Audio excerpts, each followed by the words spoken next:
Bonjour à toutes et à tous, on se retrouve pour une nouvelle vidéo.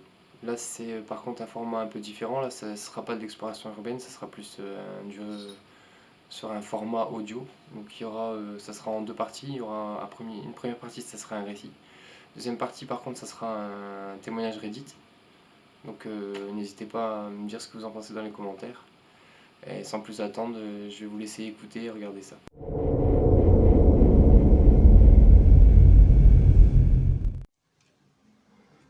J'habite dans les Hauts-de-France. Je voulais absolument vous expliquer ce qu'il m'est arrivé. J'ai mis pas mal de temps à vouloir me décider à en parler. Mais là, au moment où je vous en parle, je n'ai pas trop le choix. Il faut que je mette en garde les gens qui vivent peut-être la même chose que moi. Tout a commencé quand j'étais très jeune, 6 ou 7 ans environ. Tout ce que je sais, c'est que j'étais un petit enfant. Mes parents et moi vivions en appartement où il s'y trouvait un petit débarras. C'était une petite pièce sans fenêtre et très noire. La seule chose qu'il y avait pour éclairer, c'était une simple petite ampoule qui tenait au plafond. Enfin bref, une pièce dans laquelle n'importe quel enfant n'aurait jamais voulu entrer. Un soir, ma mère me demande d'y aller. Comme la plupart des enfants de cet âge, on aime aider, ça nous permet de nous rendre utiles. Je rentre donc dans ce débarras. Cette pièce ne me mettait pas du tout à l'aise. J'avais toujours peur quand je devais y aller, mais je ne l'avais jamais dit à mes parents. J'aime donc la lumière aussi rapidement que la façon avec laquelle j'étais entré à l'intérieur. Je me rappelle de cette fois. J'avais plus peur que les autres fois, comme si je sentais que quelque chose allait arriver. Au même moment, j'entends un bruit bizarre, comme quelque chose qui se faufile derrière un sac. Je m'approche. À ce moment-là, la porte du débarras claque d'un seul coup. Je sursaute et j'entends doucement, mais vraiment doucement, un petit rire qui vient de derrière une étagère, qui décolle au mur pourtant. Je me dis c'est pas possible, et le rire se met de plus en plus fort. Je commence à avoir de plus en plus peur, un autre bruit se fait entendre, un bruit que je n'arrive pas à expliquer. Ce bruit ressemblait à quelque chose qui sortait du mur. Et c'est à ce moment-là que j'ai vu d'où venait le bruit et pourquoi. Une tête se formait en sortant du mur. Elle rigolait. Et en quelques secondes, cette tête, ce visage s'est formé. Il me regardait en ricanant. Il avait les traits d'un homme chauve avec des yeux noirs. Et un immense sourire qui laissait apparaître ses dents, des dents immenses. Il se tourne vers moi, me regarde et se rapproche de moi en ricanant. J'ai hurlé de peur. J'ai couru vers la porte du débarras pour sortir. Mais je ne pouvais pas. La porte était fermée et je n'arrivais pas à l'ouvrir. Ce visage continuait de rire et de se rapprocher de moi. Son cou s'allongeait de plus en plus. Mon père est venu m'ouvrir la porte, au bon moment. Car la lumière venait de s'éteindre et j'étais plongé dans le noir, avec cette chose qui me faisait hurler de peur. Finalement, la porte s'est ouverte. Je suis sorti en panique. Mon père m'a demandé ce qui s'est passé. Je lui ai dit qu'il y avait quelque chose dedans. Il a allumé, est entré voir à l'intérieur. Il en est sorti, il m'a dit qu'il n'y avait rien du tout.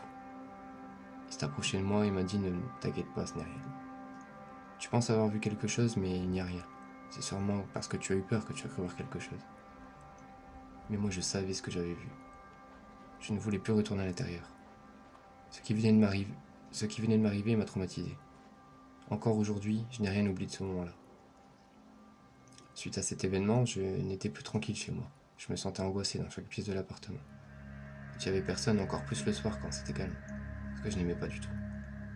À force d'être méfiant de chaque chose qu'il y avait à la maison, je me suis rendu compte que quelque chose auquel je n'avais jamais prêté attention. Je me suis rendu compte que le reflet des gens, sur toutes les surfaces qui reflétaient leur reflet, n'était pas le même que celui que je voyais. Je ne sais pas si vous comprenez. Je vais essayer de mieux vous expliquer. Quand une personne venait nous rendre visite, je la regardais, je la voyais normalement, mais dès que cette personne se mettait devant un miroir ou une fenêtre, eh bien son reflet n'était pas vraiment le même. Si vous voulez, son reflet était différent. Surtout au niveau du visage. Le reflet du visage était comme fondu.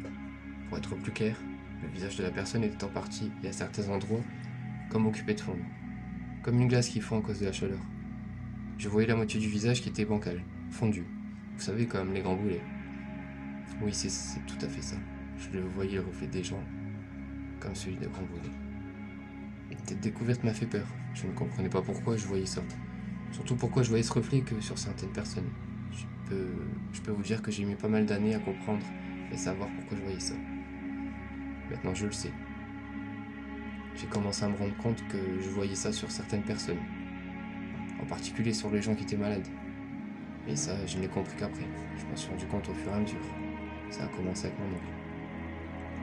Il venait nous voir assez souvent. On s'est rendu compte, au bout de plusieurs années, que son reflet se déformait de plus en plus. Il n'avait jamais parlé qu'il était malade. Il était toujours en pleine forme et toujours souriant. Plusieurs années après, j'ai appris qu'il s'était fait hospitaliser pour un cancer et qu'il s'aggravait en cancer généralisé. Quelques mois plus tard, le cancer a pris le dessus sur lui. Il mourut peu de temps après. J'étais anéanti et bouleversé. Je me suis rendu compte que les derniers temps, je le voyais, son reflet se déformait de plus en plus, au point que son visage avait l'air totalement brûlé. Quelques années plus tard, ce fut un ami. Il avait le même âge que moi. À ce moment-là, on avait tous les deux 23 ans. Moi, j'étais plutôt posé avec ma copine, lui non. C'était tout le contraire. Il aimait s'amuser et faire la fête. Jusqu'à la dernière fois que je l'ai vu. Je me rappelle, c'était un vendredi.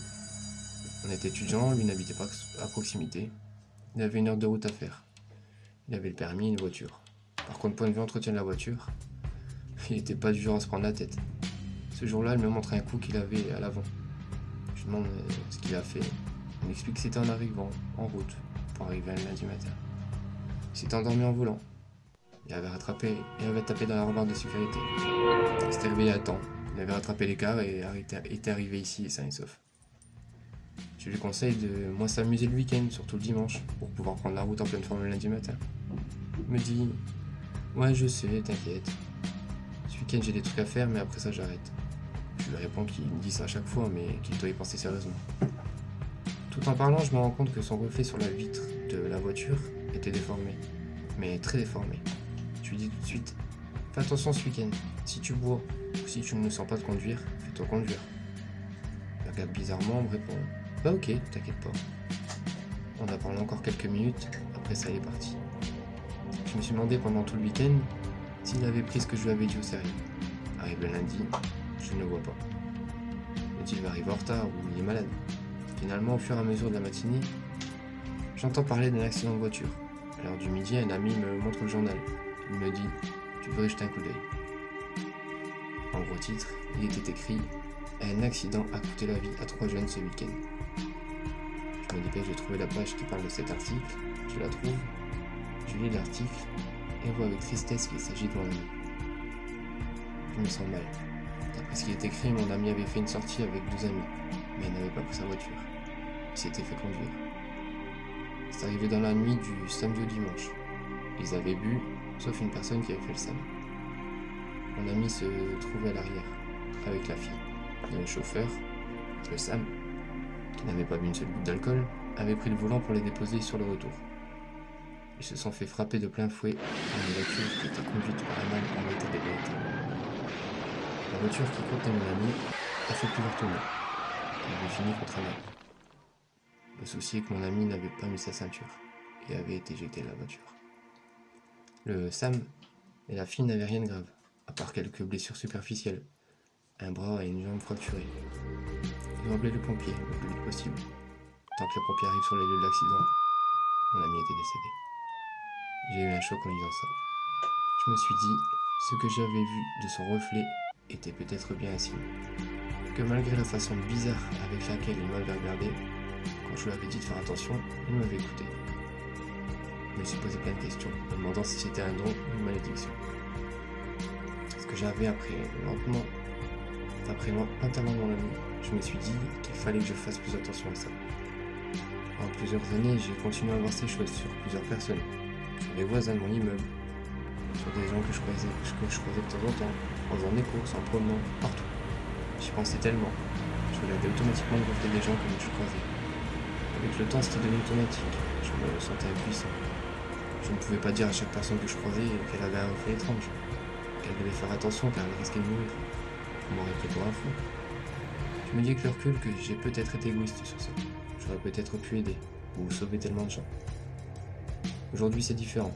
Il y a 2 semaines de ça, je me suis rendu compte en sortant de la douche que mon reflet commence à se déformer. J'ai pris peur pour ça. Car ça veut dire que c'est bientôt mon tour. Je me suis mis à me regarder chaque jour dans le miroir, en étant apeuré car mon reflet se déformait. De plus en plus, j'avais beau me toucher le visage chaque fois, je ne sentais rien changer. Je faisais attention à tout, de peur qu'il m'arrive quelque chose.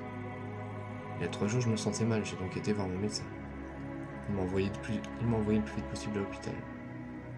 On m'a fait plusieurs examens. Ils m'ont trouvé un virus assez grave qui attaque les poumons, les voies respiratoires. J'ai de plus en plus de mal à respirer correctement. Je sais que ça sera mon tour, dans très peu de temps. J'ai donc voulu écrire ceci, avant qu'il ne soit trop tard. Si parmi vous, il y a des gens qui ont le même don que moi, faites attention aux gens que vous aimez. Faites attention à vous, ne faites pas les mêmes erreurs que moi. Si vous ne savez pas, si vous avez ce don, c'est simple. Regardez dans le miroir, vitre, tout ce qui peut permettre de voir le reflet de quelqu'un. Regardez bien son reflet ou le vôtre. Si vous voyez un reflet bizarre, déformé, inquiétez-vous, car c'est peut-être un signe comme quoi la mort arrive.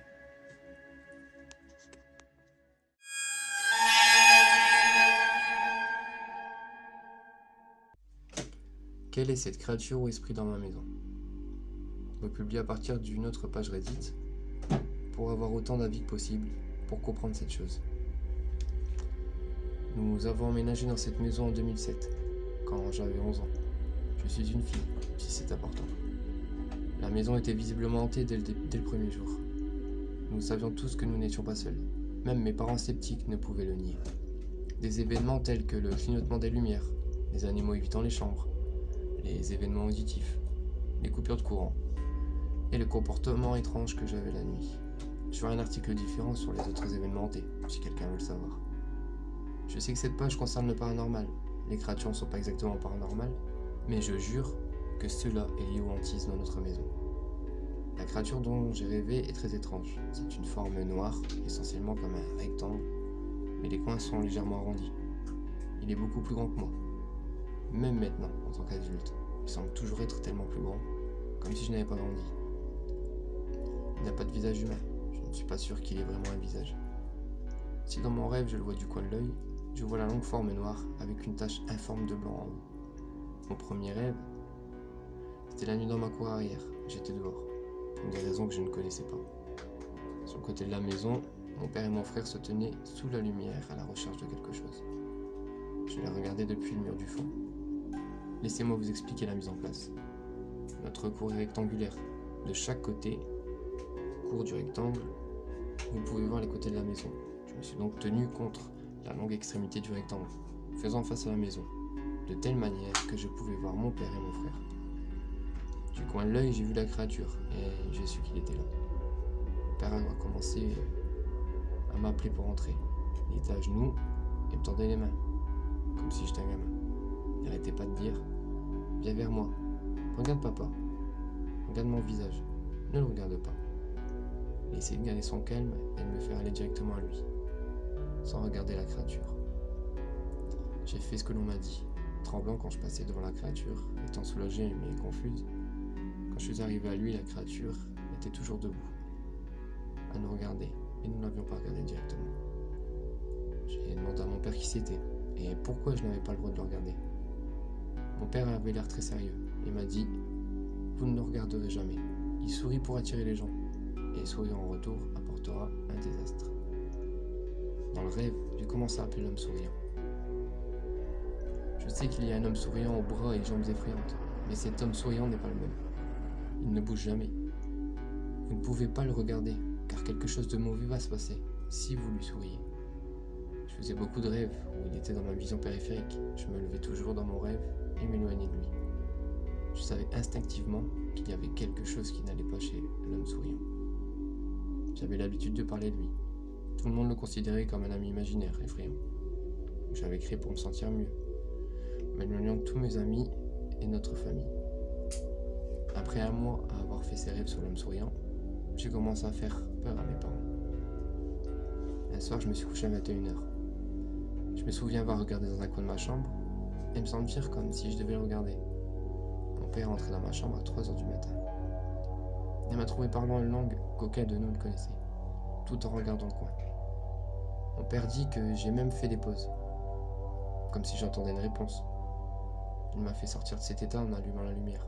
Je l'ai regardé, j'ai l'impression qu'il m'avait réveillé. Je lui ai demandé pourquoi il me réveillait. Il m'a dit que j'étais éveillé et que j'étais assis, les yeux ouverts. C'était très effrayant. Mon père m'a emmené hors de la chambre. J'ai dormi dans la chambre de mes parents. C'était un de ces incidents. J'ai fait beaucoup de choses effrayantes dans cette maison. Toujours la nuit, toujours inexplicable.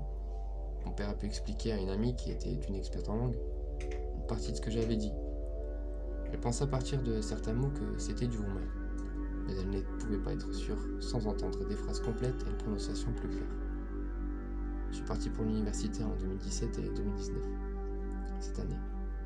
Je suis rentré chez moi en cherchant du travail, un effort entravé par le Covid. Pendant ce temps, je n'ai jamais rêvé de lui et je n'ai rien fait d'extraordinaire. Mes rêves sont devenus plus fréquents depuis que je suis à la maison. C'est comme s'il avait du temps à rattraper. Et j'ai vécu plus d'expériences auditives et sensorielles. J'entends des voix quand j'essaie de dormir. J'ai vu des lumières dans ma chambre, sans aucune explication pour savoir d'où elles venaient. Je me rendormis. J'ai été tenté de le regarder, de découvrir ce qu'il est. Comment il est lié aux hantises. Car je sais qu'il n'est pas le seul dans la maison. Il y en a plusieurs. Les autres sont normaux, lui qu'un lui. Il ne se sent pas à sa place ici, comparé aux autres. Je me demande s'il est une créature. Il ne m'a jamais touché, il est toujours à distance. S'il me parle, je m'en souviens pas. Je suis curieux de voir si quelqu'un d'autre avait rêvé de lui.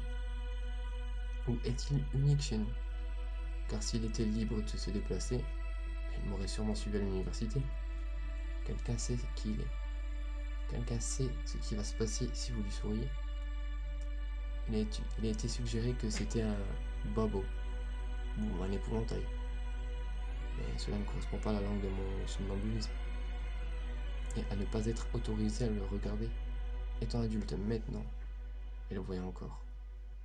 Je ne sais pas quoi faire. J'espère que ça vous a plu. N'hésitez pas surtout à me laisser des commentaires pour me dire ce que vous en avez pensé pour l'évolution des prochaines vidéos. Et surtout n'hésitez pas à vous abonner, à liker. Et sur ce, je vous dis à la prochaine pour d'autres vidéos. Bye.